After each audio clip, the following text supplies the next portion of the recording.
Brought to you by Penguin.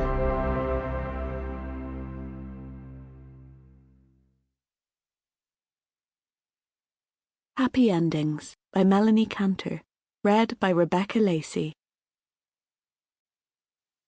Somebody should tell us, right at the start of our lives, that we are dying. Then we might live life to the limit, every minute of every day. Do it, I say. Whatever you want, do it now. There are only so many tomorrows. Attributed to Pope Paul VI. Part 1. How it all begins. There are some people in this world to whom things happen. I am not one of them. I lead an ordinary life. I do regular things. That's not to say my life is boring, but it's not a life full of big, you won't believe what happened to me stories either. Until now, when this happened. Honestly, it really did. Are you with anyone, Jennifer?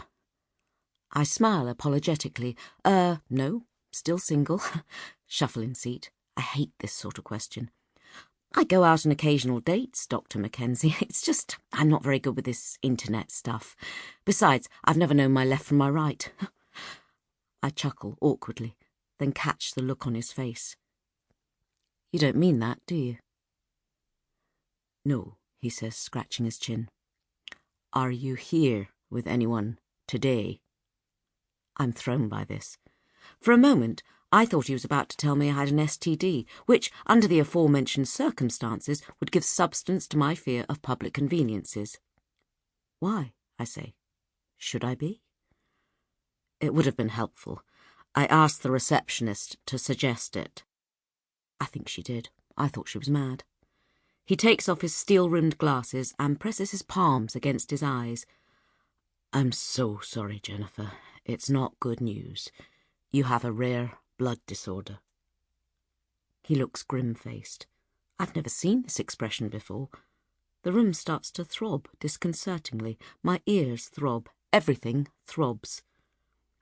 I try focusing on the doctor's face as he pinches the bridge of his throbbing nose, rubbing his pulsating spider-veined flesh. He casts me a furtive glance, as if he's checking my response, then mutters some unintelligible name. I only catch the osis at the end. What is that? This apparently warrants a biology lesson. A long and complicated lecture about platelets and white blood cells versus red blood cells. I've never been good with that stuff, least of all while the world is pulsating around me. That doesn't sound very friendly, I say. No, he mumbles. Very unfriendly. And aggressive. He fiddles with some papers, tapping them into neat alignment. He clears his throat. Untreatable. I'm not sure I'm hearing him properly. I don't understand. I've looked into it extensively, Jennifer. This is such a rare condition. Most haematologists in this country won't come across it in their entire career. I'm afraid there's no easily accessible treatment like, say, chemo. This needs time. His jaw strains to the left, then springs back as though hooked to elastic. Something I'm not sure you have. He coughs. 3 months, at best. Now, let's pause here. Did he actually say that? Slipping it in, the way a disreputable restaurant slips an extra bottle of wine on the bill, hoping you won't notice.